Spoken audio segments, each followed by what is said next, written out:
Meanwhile, at Bar Sinister. Oh, why, that's an awfully slinky little number to wear into this bar. On the contrary, mate, I was just thinking I was a bit sick of the old thing myself. Trends come and go, you know. Style, though, is timeless. Well, I'm returning it. I want my favour, Sinister. I'm cashing it in. I'd like a body, please. Whose? You know whose. Nice body. Well, I appreciate when someone swims up to my cave and begs Mama Sea Witch for a special something. You're Jamie Braddock. Can't you just make yourself a sister clone and then go back to trying on loincloths? One for one, we don't owe each other a thing, including explanations, eh? Give me a ring when she's all cooked, what? All right, fine, fair.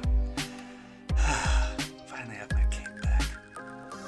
Is that accent fake? Ugh, it sounds fake.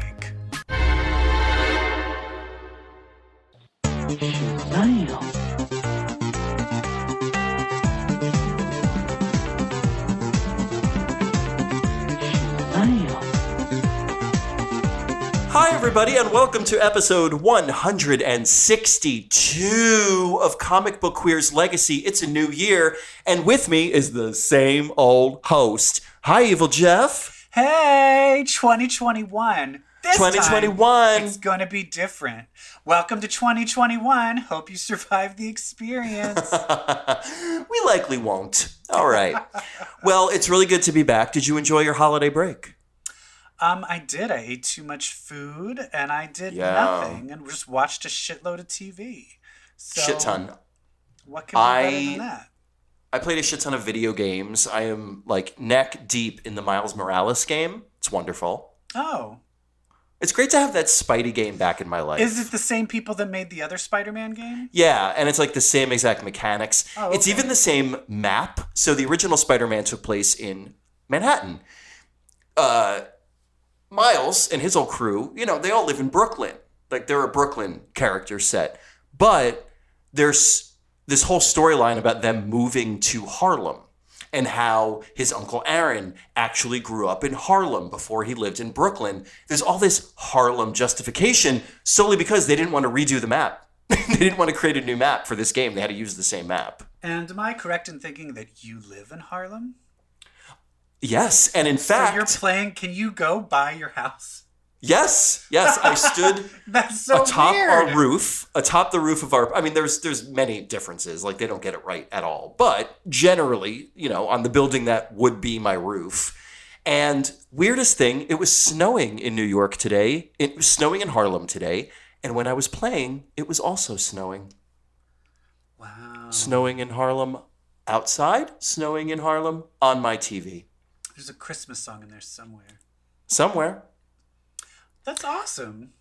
Yeah. So it's a new year, and I have a question for you. Yes. Are you making a New Year's resolution? Yes. Oh. I have a very specific one.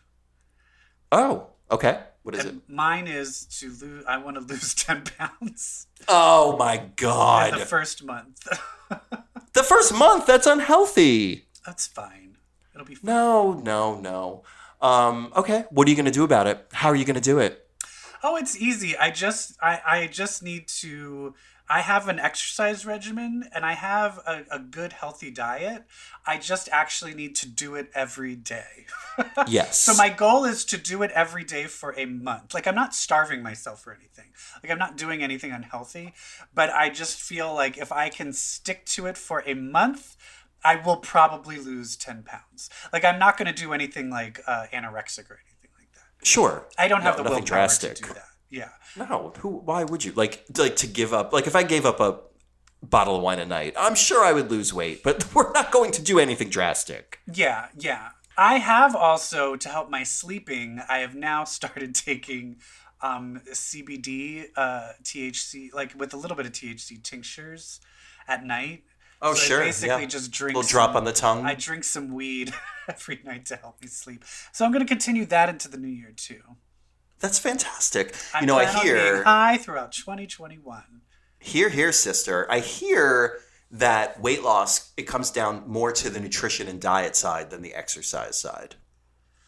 I feel So don't like kill you yourself. have to, Just I eat feel right. like you just, that's the thing. Yeah, I just need to be, yeah, because I actually do eat healthy. My problem is I usually will cook for two, and then my husband is like, oh, I don't like zucchini. I'm not going to eat that. Oh my God. And then I eat the whole thing myself. So that's the problem is I don't have the ability to cook for one, and I don't have the ability to be like, I should put half of this in a piece of Tupperware and eat it later. I just eat the whole thing at once. So it's portion control. Portion control is huge, huge. And oh my God, he doesn't even take like a few bites of it, like out of No. nicety. Any excuse for him to like order takeout.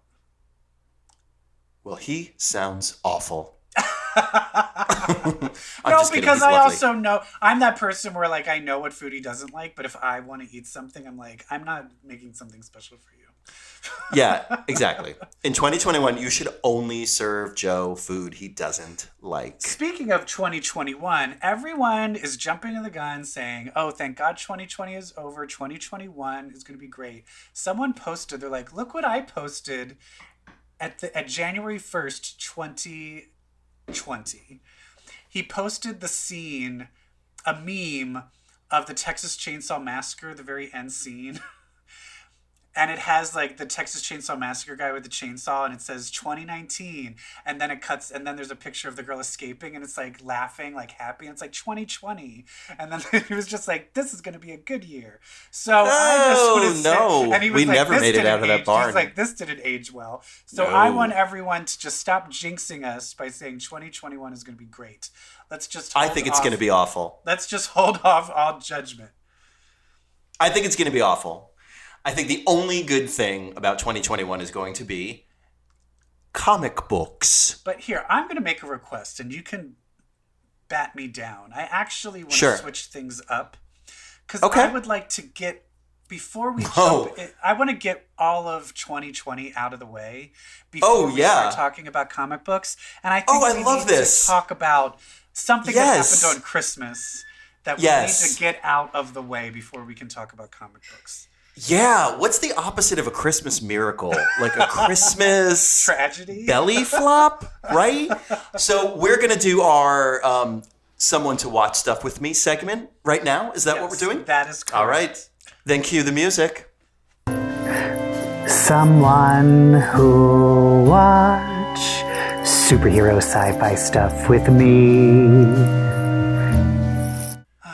All right, well, this is our segment where we talk about TV and movies that are comic book or genre related. And I think you and I are going to talk about Wonder Woman 84. Wonder Woman 1984. WW84 on HBO Max. WW84. So what time of day did you watch it on Christmas Day? I watched it at night. Like, I cooked dinner. And so we had our Christmas dinner and then sat down to watch Wonder Woman. So it was like in the evening. Okay. I watched it the day after Christmas. My family opted to watch Soul after dinner on Christmas. See, I watched that in the morning. Great. Did you like Soul? We'll just throw that out there. I thought it was fine. You know, I'm not the biggest Pixar fan. I always roll my eyes through them, but I thought it was nice. It was cute. It's getting a lot of backlash. People are mad that Tina Fey's voice. Yeah. What? Yeah. Body. I figured they would be. I feel, if it angered you, like, speak your truth, I'm annoyed that we're still casting Tina Fey and things, but okay. So Wonder Woman 1984. Wonder Woman 1984. Okay, so going. Should we do our 1, 2, 3? Oh yeah. Okay. Ready? Just to create context. Yeah. 1, 2, 3. Fucking hated it. Like, hated it. Hated it. There's things I liked about it, but overall, not me. I hated it. You hated everything. I hated all of it. Okay, all right. Well, we'll get there's one thing that I actually really liked in it, and I'm sure there's something I like too. And I felt that it could have I saw that there could have been a good movie in this, and it was completely not done. What were your expectations going in? Because I went into it thinking Kristen Wiig is going to be completely miscast. It's going to be fucking stupid. And she's going to ruin the whole entire movie. What was your... I went into it thinking that she actually would pull off something akin to Michelle Pfeiffer in Batman Returns. But my other expectation was that it just wasn't going to be stupid. Yeah. But it was. See, and that's the thing, is what ended up happening is the opposite for me. Kristen Wiig was actually the only thing that I found remotely interesting in the movie. Well, I have mixed feelings about Kristen Wiig. In the beginning. As Cheetah. Well, no, once it gets to the third act... Oh, it's ridiculous. It's completely off the rails. I mean, to me, it's very tired to do the whole, and then the glasses come off and she's hot and badass. Here we go. Now all the boys at work are going to talk to her. Yeah. I was like, is this really what we're doing? Like, I get that it's 1984. So are we just invoking 1984 character development and plot lines? Yeah. Well, also, let's just talk about, let's start at the very beginning. It opens up with Wonder Woman as a child, and she does this huge race, and then she tries to cheat, and Princess Bride, Robin Wright, stops her and is like, you can't cheat. You can't cheat. What was the point of that scene? Did that lesson ever come up? Again in the rest of the movie? Right now. I was asking the same question. Well, I think there is a similarity to her just wanting Steve Trevor. Like, the whole thing, the Wishing Stone is cheating. The Wishing Stone is cheating. That's still a hard... Sure. That's a very forced metaphor. And that whole beginning was pointless. It was absolutely pointless. It did not connect to the rest of the movie. Like, I guess thematically, loosely it did. But it also showed that, like, okay, here's a character that we're meant to revere who is supposed to be the best of us. And she's cheating in the beginning. And then she's being kind of like self-serving throughout the entire thing. Not to mention the period in between where all she did was hide and pine over a guy she knew for 6 weeks. Yeah, so here we go. Let's have the most, like, a super empowering movie. Like, I liked the first movie until the third act. I felt the third act of the first movie, it just turned into, like, it felt like the producers came in and were like, no, it has to have CGI and stupid fight scenes and a bad guy that does this. Like, it just was like, oh, you just kind of shat over everything you built up to. Don't forget, it has to be stupid. Yeah. And this one, they just... It started off where it was like, oh, this could be interesting, but they're not doing it interesting at all. Let's have a female director, 2 female leads, and let's just make it all about how they want to date boys and be... Patty Jenkins wrote it also. She wrote it with it's all Jeff Johns. Men. I'm questioning. I was trying to look it up, but I don't think anyone's fully analyzed yet. I don't think this movie passes the Bechdel test. Right. Because the only time Kristen Wiig and her are talking are about wishing for men. You know what I mean? Wishing for men or wishing for power. They're just so much talking about men. And also, Wonder Woman isn't even the star of the movie. The villain, I feel, has more scenes in the movie than she does. That, to me, was one thing I did enjoy, was Pedro Pascal's performance as Maxwell Lord, although I hated what they did to Maxwell Lord. Well, here's the thing, is I like his performance. I just felt I would have rather it been just Kristen Wiig and Wonder Woman developing some weird lesbian rivalry. Yeah, that's we didn't the need movie Maxwell Lord. I wanted to see. The Maxwell Lord thing, it just took over everything. And also, Maxwell Lord, I don't know too much about DC Comics, but I do know Maxwell Lord, his plot with Wonder Woman is a very pivotal plot of Wonder Woman's character. Because is it the first person she kills? I believe so. It's the first person she murders. So they just completely... So I was in a way expecting that to happen, and so that doesn't happen. I don't know. But here's why they can't. Here's why they can't. Because of Man of Steel. Everyone freaked out over Man of Steel snapping Zod's neck at the end. It was like such this big controversy. So it ruined having that moment with Wonder Woman. Yeah, I just feel like it's kind of like his character was great, but give him his own movie. Him, like, it was just like... Have him be the villain in 3, yeah. But yeah, it suffers from like the Batman sequels and the Spider-Man 3s. Like Spider-Man 3, Like, yes. there's just too many villains. I was like, if it was just going to be this museum drama caper of Kristen Wiig and Wonder Woman working together, but then they have a falling out, and then Kristen Wiig kind of turns evil, but then in the end there's a bigger evil, and then they have to team up in the end and be together again and be good. Like, that's the movie I wanted, that I saw could have been there. Yeah, Cheetah got done dirty. Because I will say this, we had just watched Batman Returns. Oh no! What's the one Michelle Pfeiffer one? We literally just watched that movie like a couple days before Wonder Woman.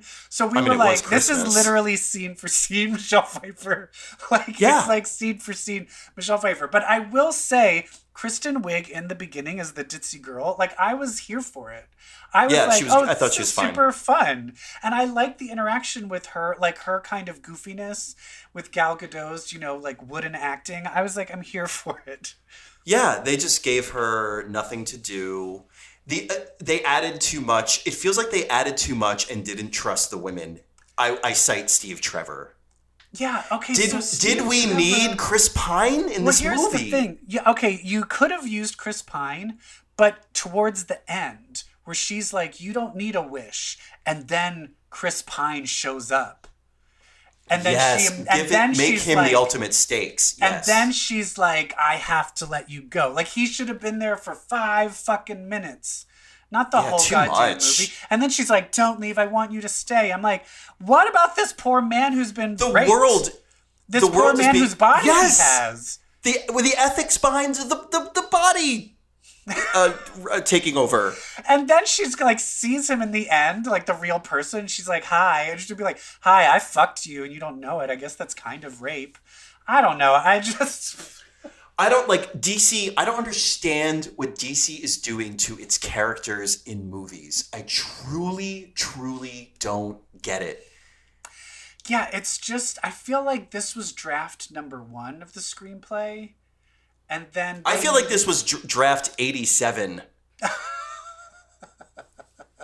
That, it's either draft 1 or draft 87 because it's just like, I felt like there was a good movie that could have been in here, and it was squandered because there were some fight scenes that were fun. I also was in the end, I did not mind the look of Cheetah in the end, but sure, the reasoning, her face makeup was awful. But the whole reasoning of why she became Cheetah made no sense. Like what? Like, so you could have set up in the beginning that she was like she had zoology and stuff. She should have had cheetahs everywhere. Like, she should have been like really into cheetahs, right? It didn't right. It didn't need to be hard. It did not need to be hard. It could have been so easy, and they made it so hard and stupid. Like, literally, instead of her she works at a fucking museum. Instead of her being interested in cheetahs, she comments on some leopard print shoes once.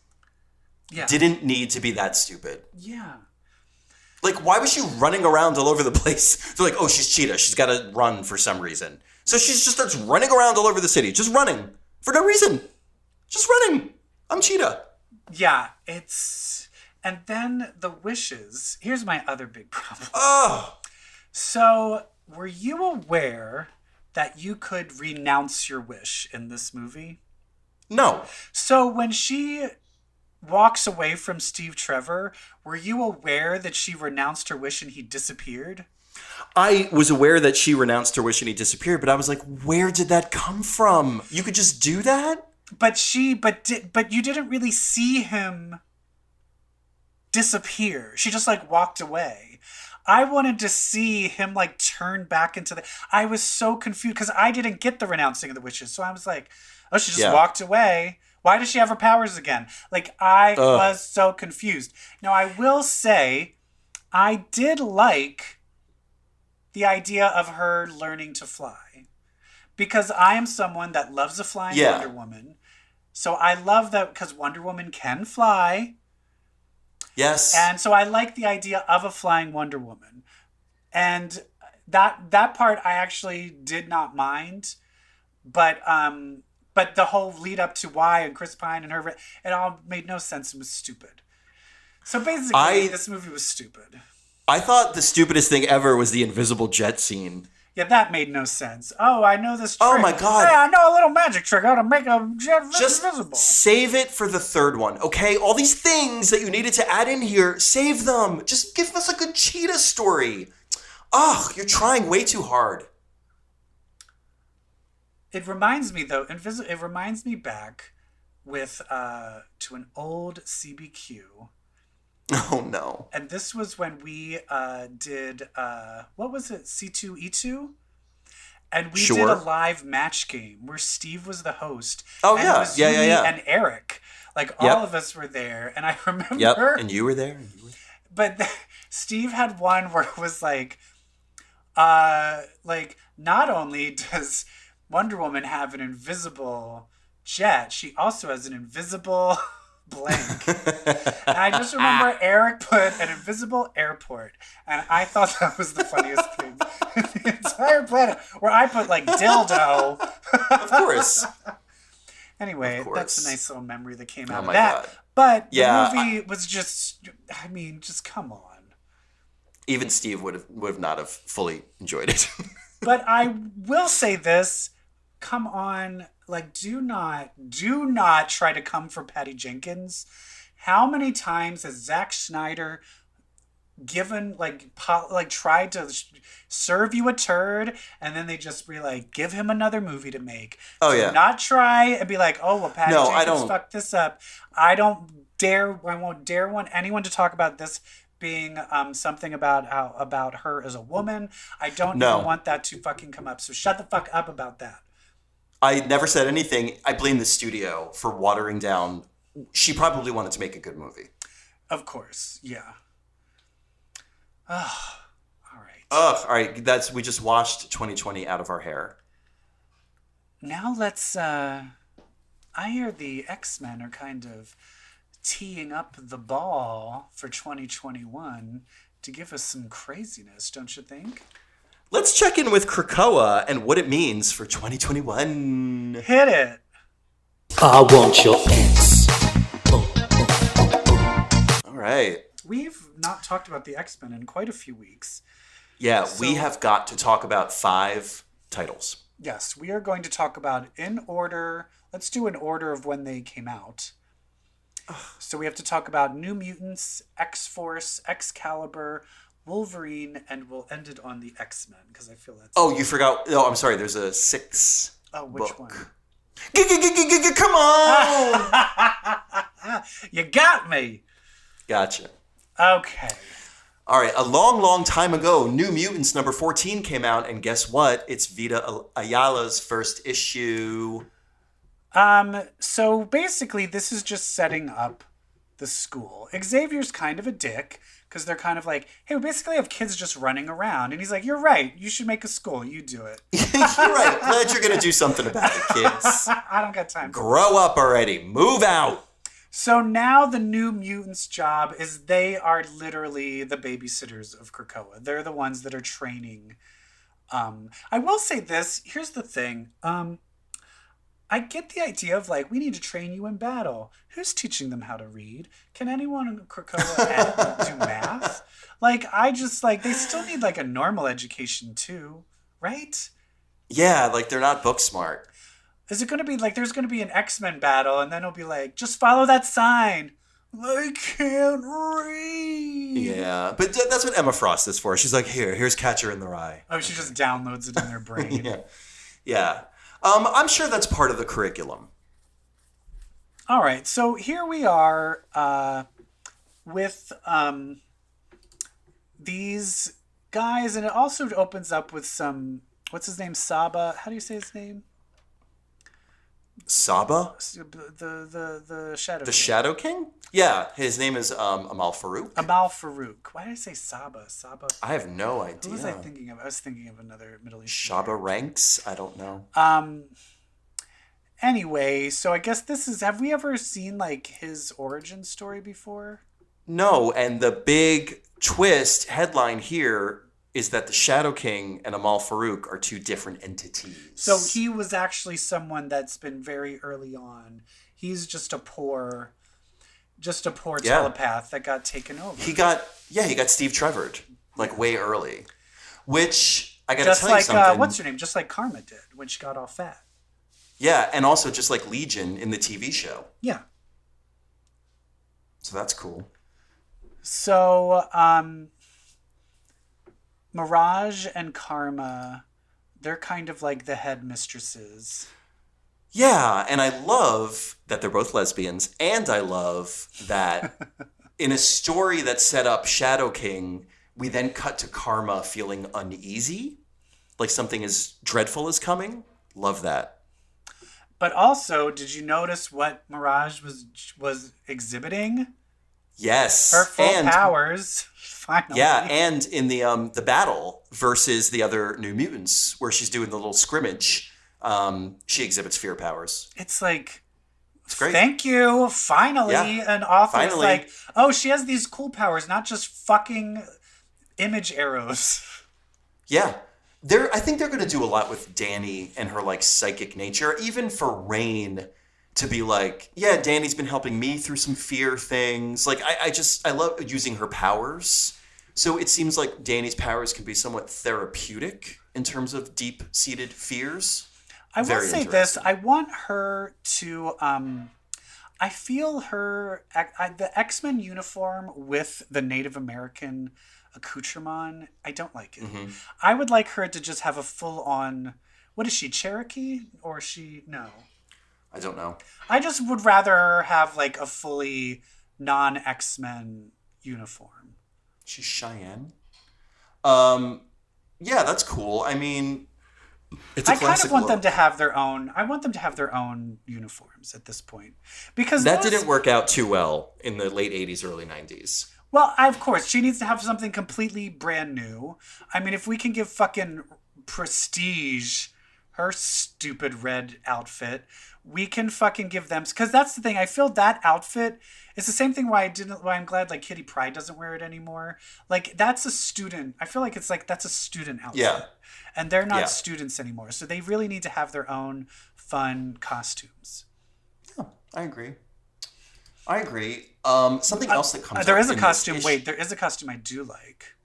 What? And that is Warpath's. But is he still Warpath? Did they change his name? No, why would they change his name? Isn't that racist? Ugh, it is now. Because they changed, what was I guess Scalp Hunter is more racist than Warpath. Yeah, that's horrible. Yeah. But still, like, I feel like the term Warpath is like, I'm on the Warpath. I'm on the Warpath. I feel like that's not okay to say just in general conversation. Like, if you're like, I'm on the warpath, like, I don't think that's a good thing to say now. Yeah, I think that's kind of racist. Why is that racist? I'd rather not get into this, but because that's an Indian. I've never thought of it. Because that's it's basically saying, oh, I'm a crazy Indian. I'm on the warpath. Really? Yeah. I didn't know it was connected to Native Americanism at all. Why do you think he is called Warpath? Because he's Native American. I thought it was just because he's on the warpath. Like the expression. I am schooling you on racism. I'm definitely Googling this. Well, I'm a horrible person. Who knew? Anyway. His outfit? His outfit's pretty hot. Yeah, very hot. Those short shorts. I love me some thick legs. And then they're training the little kids. That little green kid, what's his powers? Oh, Fauna. What does he do? I don't know, probably controls plants. Dust shows up, even though she's with the champions, so I guess she's just multitasking. She's allowed on Krakoa. Look at Wolverine. And then this water guy, has he shown up before? Rain Boy. Yeah. Background-ish. Minor, but yeah. And we see Enole. I'd like to see him a little more upset over his best friend being dead. Yeah, that'd be nice. Yeah, well, he seems a little wayward, so I attribute it to that. I'm wondering if they're setting up him and Waterboy are gonna fuck. Rainboy. Yeah, that'd be nice. And basically it's just kind of like, look, they're all battling each other and we're teaching them. And I felt it was like kind of like a fun setup. It feels very similar when they do this. Like they did this when the Young X-Men, where or New X-Men they called it. They did this with Wolverine and the X-Men. It's kind of like the reset of, and here is the school, and here's all the new kids, and this is what they're doing. Yeah, they have their own little danger field. Or like Generation X, when that was rebooted. It's kind of the same kind of feel to it, which I'm always here for. Yeah. One thing that's interesting when they fight is this idea of mutant circuitry or mutant synergy comes up again, of people combining powers, which I love that keeps popping up in all the various titles. It seems to be like a big Hickman tenet. It's like a big Hickman theme, like, hey, creative team, need you to play with this theme in all your books. So I love that. I just I'm looking at Magic and Rain, and I'm like, what the fuck did you do? One wolf goes into the stepping disc, and then 5 wolves come out. Like, don't mothervine me. Like, what just happened? How did Rain turn into 5 wolves again? After I thought that was the stupidest thing ever in the Mothervine story arc. Yeah, that Is it a limbo trick? I felt that I will say this, I felt that the synergies were not cool to me. Yeah, I wasn't bit, like, right? ooh, that's something I added. Like, thinking. I just felt they were pushing it a little bit. The Yeah, thing that it I kinda did felt like- find interesting was Honey Badger. Yes, the whole cloning policy. She's like, I wouldn't be resurrected. And they're like, oh yeah. Anyway, don't worry about it. You're just a kid. And I really do think she probably wouldn't be. That's awful. She's beloved. Of course she would be. But why would you do a clone? But I felt that there was a hardcore clone line. Yeah, no, they're right. Because that's It the feels thing. like one of those rules that they're like, oh, but we'll make an exception for her. Like, it just feels like they're going to change the rule depending on what they want to do emotionally. Yeah. Which is not good. I also hate the dream reality warping character. Cosmar. I hate her. Hater. And then it shows Cosmar, Rainboy, Enole, and what's her name? Brain? Martha Johansson. Martha. They're heading to this weird root-like tree thing. And guess who is inside? We go full circle. It's Amal Farouk. It's Amal Farouk. Why? Why? Why is he back? So here's the All thing. mutants. But here's the thing. If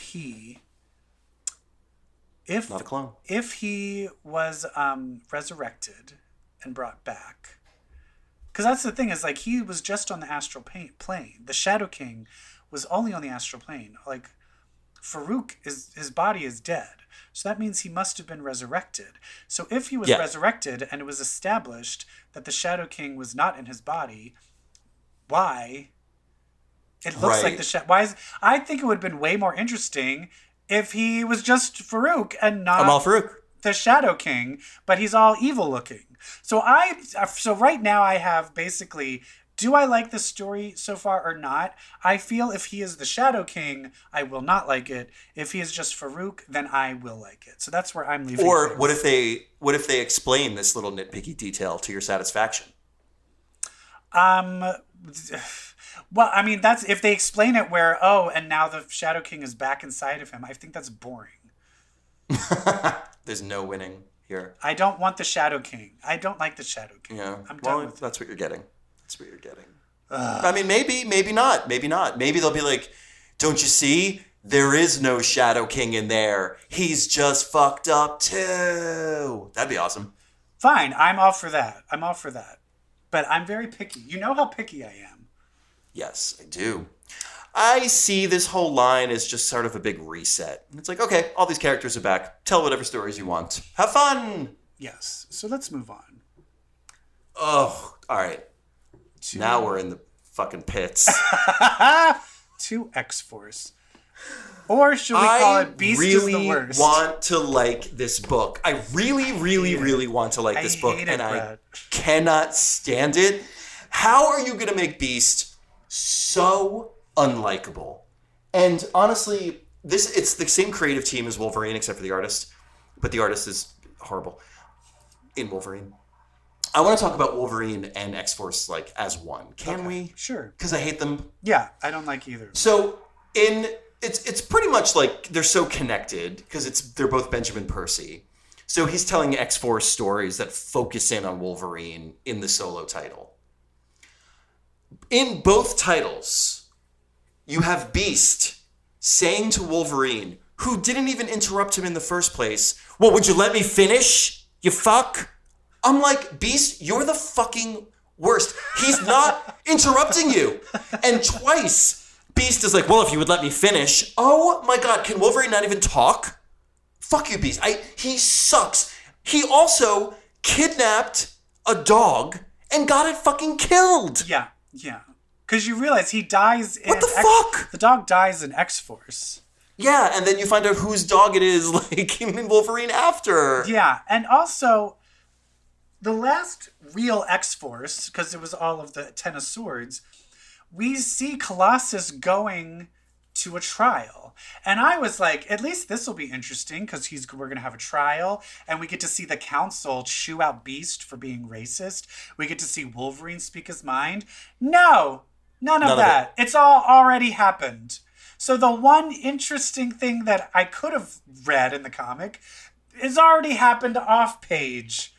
Well, it happened via Jean reading Colossus's mind, while Beast was like, I should be the one in there reading his mind. Oh my God, fuck you. Beast this character is so literally unlikable and so unrecognizable. Unlikable. Grant Morrison is spinning in his grave. Wait, he's not dead yet, right? Anyway, Grant Morrison made him so interesting and so awesome. And now he's just this whiny bitch. Terrible, evil. Brian Bendis started fucking him up by having him be the one that brought back the original X-Men like an idiot. Yes. But now he is the worst. And then I have a question. This weird growth thing that's attacking everyone in the end, is that the plants from that country? Oh, I thought that was a natural Krakoan phenomenon. That's what I can't tell. What is that? Yeah. I don't know. But I will tell you this, I don't care. I don't find it interesting. It also, there was some disconnect for me in that you've got scenes of that black tumorous vinish thing attacking living creatures and growing and becoming, sort of like a zombie virus. But the narrative is different. The narrative is more about, the political stuff happening with X-Force. So you have dialogue about one thing against visuals versus another. And this is where the visuals about another, and it just didn't work. They're trying to find these battles so that there can be battles where I'm like, this is a fucking Cloak and Dagger, spies, political intrigue. That's what this book is supposed to be about, is about the political dynamics between Krakoa and the other countries. And guess what? Then you'll find the battles through that. Don't have political talk and then have a fucking zombie plant. They have nothing to do with each other. That's what I'm talking about. No, I agree. Adding too much, stealing focus. You have two things competing with one another. And then also you've got this scene with Beast coming to apologize to Colossus, which is so inauthentic and so not genuine. He's only doing it to get Colossus on the team. How much of a piece of shit can you make this formerly beloved character? And also, this bitch that Colossus is dating, Who the hell is this bitch? Who is this bitch? Who is this water bitch? I don't know who this is. I do not know this girl. Her. I don't know her. I don't know her. She thinks she's family. All of a sudden, she's on the Zoom call. I'm like, who is this? Yeah, I'm just fucking... I hate it. I hate it. And Wolverine, I couldn't give a fuck. Maverick? Ooh, Maverick. Who gives a fuck about Maverick? It just feels like one of those things you should leave behind in this new What was era. Maverick's The whole powers? Team X thing. I really don't know, actually. Who cares? Because he's like, was he created by Rob Liefeld? It feels like he was. I think not. I don't know. I don't think so. But much like most things created by Rob Liefeld, I don't care. Oh. Yeah, Wolverine, like literally nothing interesting happened. I will tell you this, it felt like 6 issues. I was like, honestly, I was reading Wolverine. I was like, is this over yet? Like, I thought it was over after the conversation with the Lebowski agent dude, where the woman was like, oh, and you're on our shit list too now, friend. It goes on. I was like, oh, end of issue. And then it goes on and on and on. I was like, oh my God. And then there's a part where it's like Honey Badger and Dakin are battling Omega Red, and he's like, I got my What is happening? He's like, I got my family on my back. I'm like, one doesn't fucking like you. The other one doesn't fucking know you. You've been dead the whole time she was around. Why do they give a fuck about you? Dakin doesn't like you. You need to establish some kind of dialogue showing that you guys have forgiven. Like, do you not remember? You murdered him. You killed Dakin. Why would he fucking like you? I don't know. It's just none of it. Ugh. And Omega Red, I did not like Omega Red when he first appeared. I've always hated him. And you needed such deep knowledge. Like, I didn't know Omega Red needed some carbonide synthesizer. What the fuck? Who cares? What is that? Cares? To, like, stay alive, and then Beast, like, killed him to rip that thing out of, like, I don't even know. It's so horrible. I hate all of it. And then they try to, like, make you feel special because they bring Madripoor Patch Wolverine back. I don't give a fuck. Are you kidding me? Like... Are we to believe that Logan could be undercover anywhere? Like, even if that's not Madripoor, Thailand, wherever it is, like, really? Is this there's Clark like Kent criminals who don't know patch? that's right. Right. And Beast insults him when he's in the tuxedo, and Wolverine just takes, oh, fuck this book. I hate it. All of it. I'm with you. I'm going to stop reading it, I think. I just need to know what happens. Yeah, I'll probably just scan through it. Just peruse through it before you buy your other comics. All right, let's go to something that I did like, which is what we read in the beginning, which is Excalibur. Lovely. A lot of people, I guess because we've been on other podcasts, we've had to fight for Excalibur because many people do not like it, and these other podcasts we have been on. I feel that this is basically setting up the new Excalibur is just basically the Cross Time Caper, and I am 1 billion times here for it, Brett. Couldn't agree more. Absolutely. Here we go. Buckle up. It's gonna be fun. We got Megan now. Come on. I mean, literally the plot of this is Betsy is lost in one of the other realities. So we need to jump through all the realities and find her. Ah!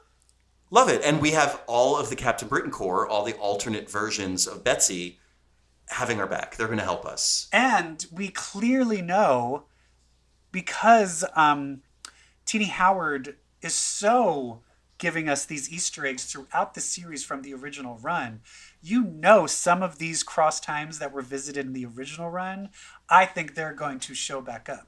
Remember that remember the fairy tale world where Saturnine was like older and fatter and she was the queen? And then the son wanted to marry Kitty Pryde. Like, I want that world to come back. Yeah. Like, I am excited for this, especially because the characters, I mean, granted, Jubilee, she needs to get lost in the reality stream somewhere. I still just can't give a shit about Jubilee and Shogo. I just can't. Yeah. I just can't. I don't mind her. But we have Rogue and Gambit, which I am always here for. They're always awesome, always amazing. I am loving Richter with his new druid outfit, and he is a scorned lover, basically. Just pissed off that... oh my God, he's like Glenn Close in Fatal Attraction. He's like, I won't be ignored, I know, I love it. I love that. And he's also a sorcerer magic dude now, which goes with the druid stuff. I love it. His power comes from the earth. I fucking love it. And that's the thing, is because a gay druid who can make the earth move, fuck me now. Come on. I do He's feel... like, I need that big blue dick. And Julie's like, let it go. Want, though, is I do want Captain Avalon and what's the daughter's name? Maggie. I want Maggie. They need to be along for the ride. I don't want them... Maggie's so great. And I love all of her scenes with her Uncle Jamie. Yeah, I love her. And her and Jamie remind me of like Valeria and Doom, but better. Yeah. Basically this was just a setup to the new normal of Excalibur, and I was just like, I love it. Yeah, and the idea of mutant circuitry comes up too, in like Richter's realizing that like they can do stuff if they get the right 5 mutants in that kind of like circle and center. And here's where New Mutants failed. They didn't find an interesting thing. This one did not fail because it also set up, because that's the other thing, is you have to realize, it made me realize, do you know what the first mutant circuitry was in the X-Men world? The Fastball Special. Do you know what the second one was? Oh, no. It was Excalibur issue around 56, when all of them had to combine their powers together to battle Necrom. Oh. Because there was a part where it's like, oh, actually, we can all merge together. And it was like, we need Rachel because she can psychically connect us. Captain Britain is the body. Because of Megan's morphing powers, she can hold it all. And then we needed Kurt's teleportation powers so he can guide the body. And Kitty had the ability to phase us all together. That is actually like the full, like actually using powers combined to create like a Voltron character.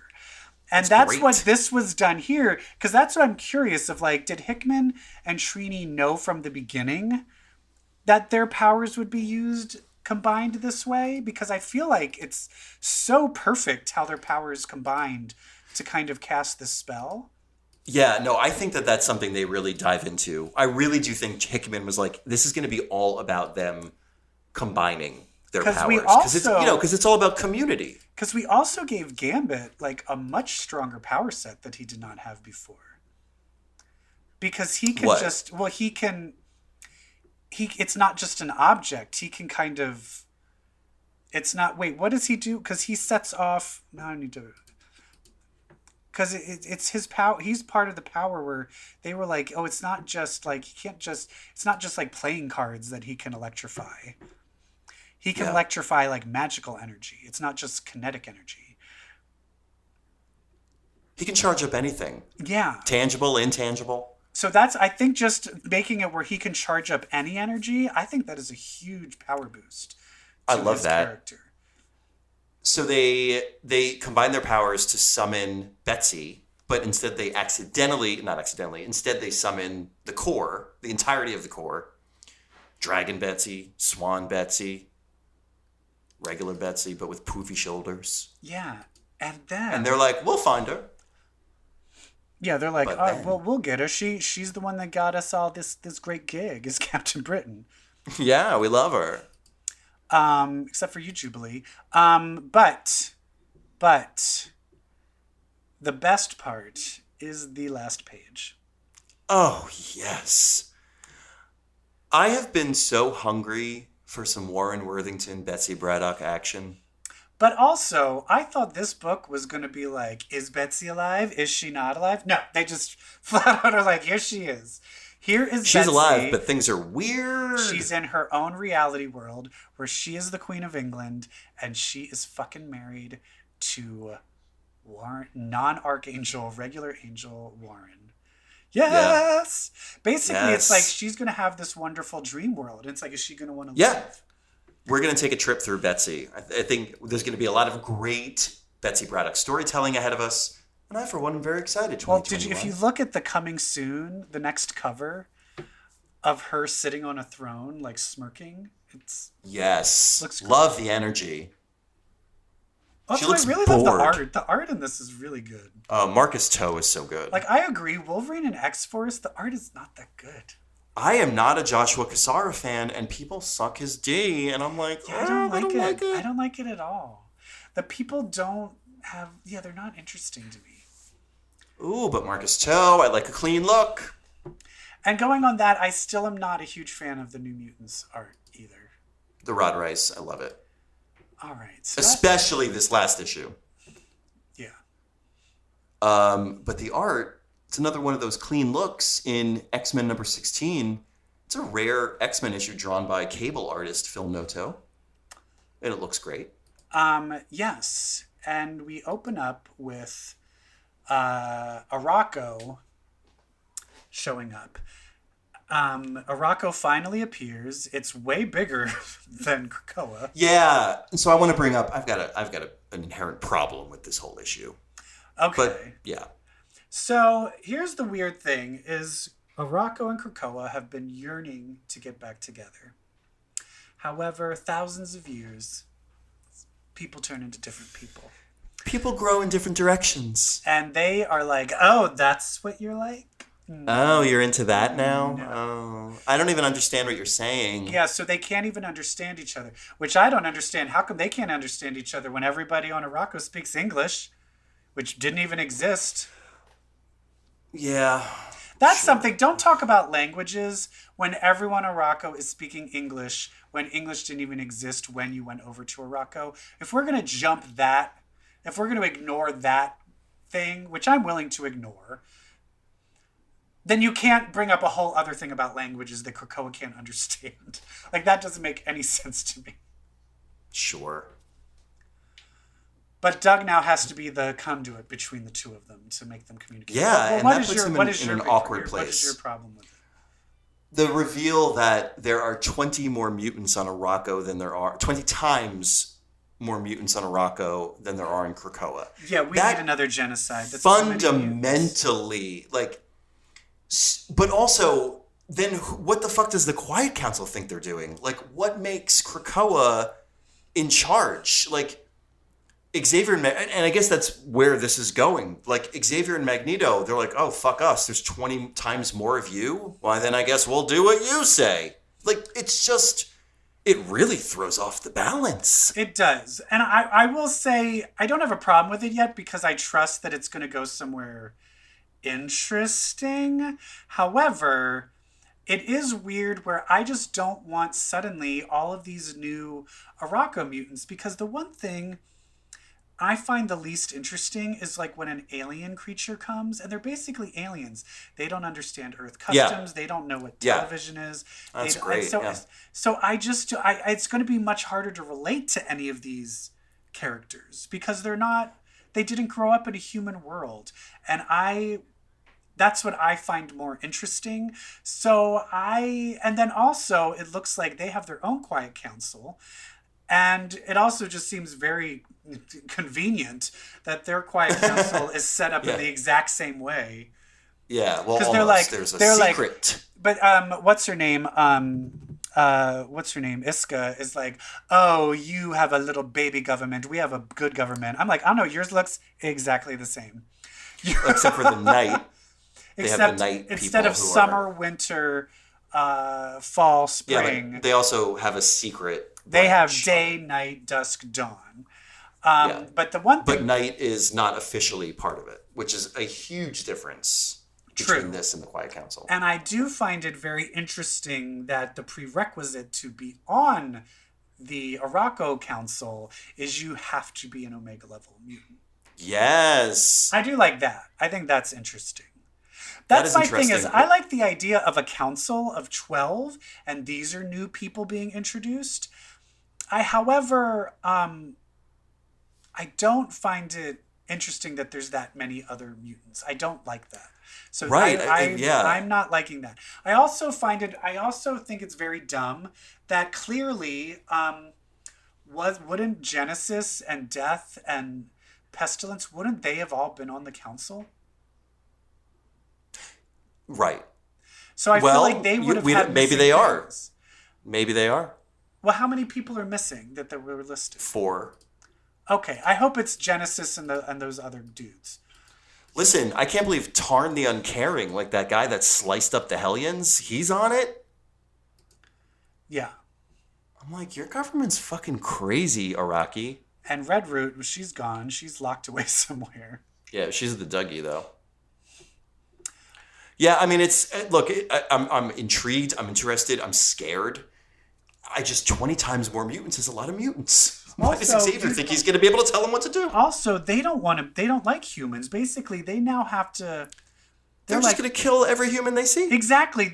I think they are in direct opposition to this is them, where shit to what goes they're horribly establishing. awry. And that's why, guess what I need to see? I need to see some fucking Moira. Because... I think Moira's going to be like, whoa, what the fuck is this? Well, no, This but this is the thing, is Moira has already met in her that's apocalypse right. life. She has met the other people from the apocalypse. So that's the thing, is like, how did she meet them? Because it doesn't look like Arakko came over in the apocalypse timeline that Moira lived. Right.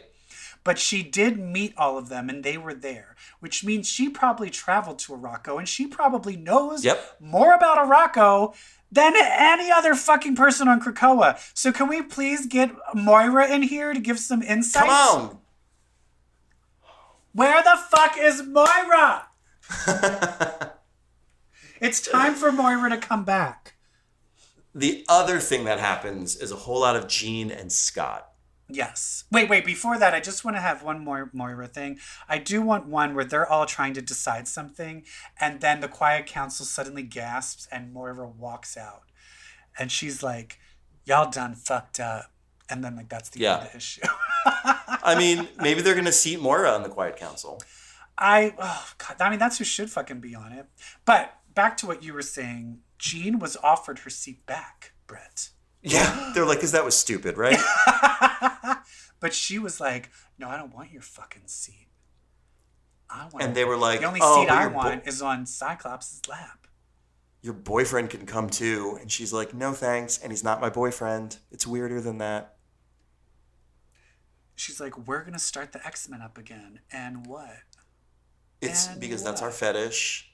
My thing, though, is I thought the captains, so there's 3 captains. Well, I guess 2.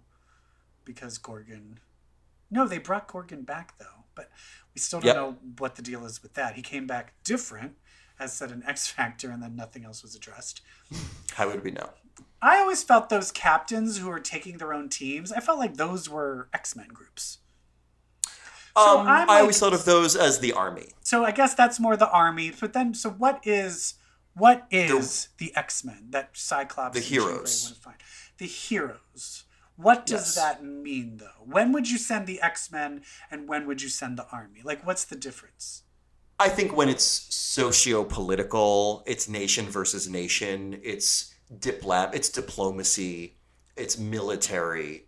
When it's nation states, then it's your captains and all that. Kind of like how they accompanied them to that big meeting at Davos. I think that when you've got a big mission, you got to save the Earth, it's your X-Men. You got to save other mutants, it's your X-Men. And who's going to be on the X-Men, Brett? Well, I don't know, because they're going to have an election.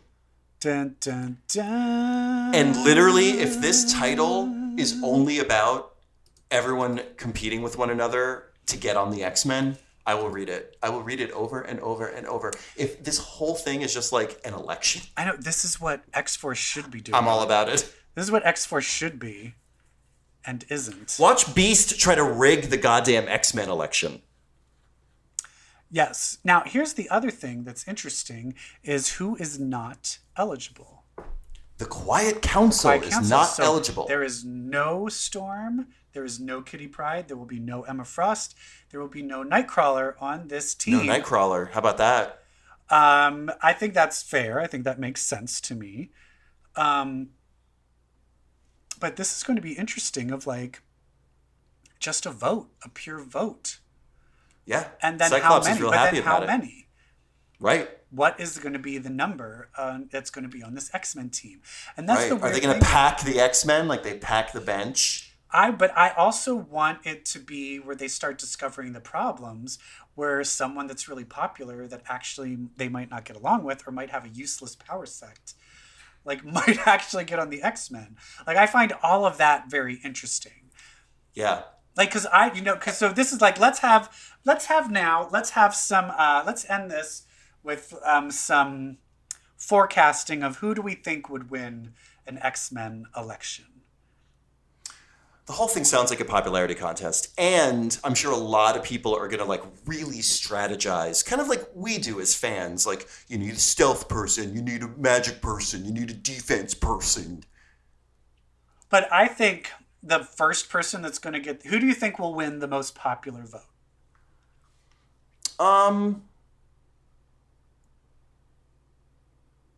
It's a great question. Because also, can children vote? Or is there an age limit of when you're allowed to vote? I think it's everybody. Because, well, if you look at the party affiliations, Academos Habitat, that's all the students. Like, they're all eligible. So Bar for Sinister, that for reason, fuck's sake. I think Dazzler will win the popular vote.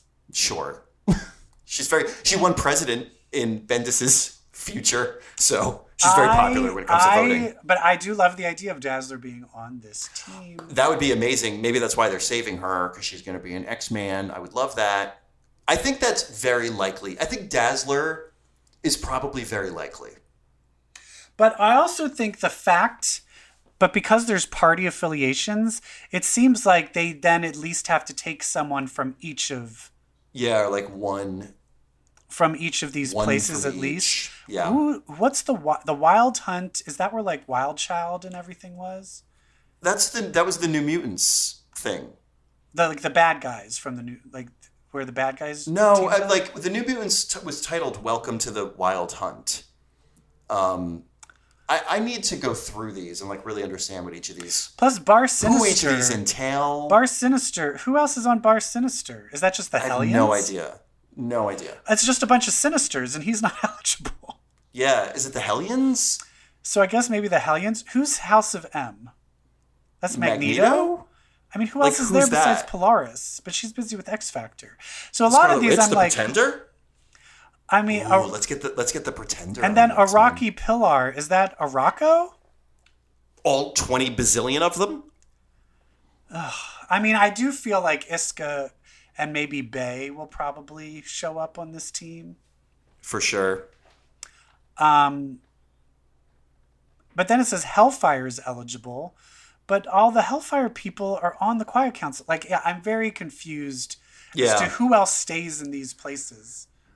Well, maybe people still need to sign up for a party affiliation. Maybe that's part one of the election. Everyone choose what party you affiliate with. Oh, yeah. I'm saying I want party affiliation, primaries, general elections, recall, which ones recounts, are pro-choice and which ones are pro-life. That's right. We all know what Beast is. Fucking jerk. I'm very excited for this storyline. Very excited. Because then I think this will then turn this title into more of a focused team book rather than like a Cyclops-focused book with whoever else decides they want to join Plus, Cyclops. I do like the idea of the X-Men coming to odds with the Quiet Council. Yeah, I mean, to me, if I was on the Quiet Council, I'd be like, fuck, are they really doing this X-Men thing? They're going to be such a pain in the ass. Yeah. I'm excited where all this is leading. I'm excited where all this is going, except for X-Force and Wolverine. Here. What else is coming up?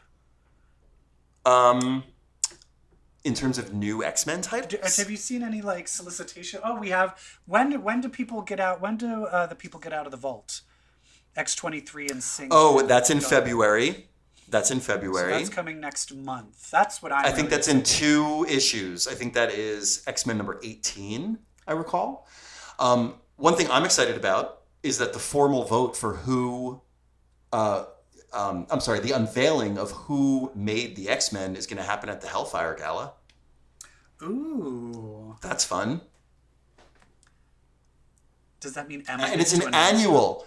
And it's an annual X-Men election, which means that the team roster could change every year. Nice. Nice. I like it. I like where it's going. I like what it's doing. I feel very positive and optimistic about 2021. At least when it comes to the X-Men. The rest of it, the real world. Correct. Vaccines? No. I need a vaccine. I want to drink down a vaccine so bad. Anyway, that's it. We did the X-Men. We did it. Welcome back. So great. Evil Jeff, thank you so much. I look forward to another year of P-casting with you. I as well, good Brett. And listeners, all three of you, thank you so much for listening. We look forward to building more fun in 2021. And remember, listen, if you read comics, I've got great news. Well, that makes you queer. I think I'm going to go higher on queer in 2021. Bye. Bye. Damn.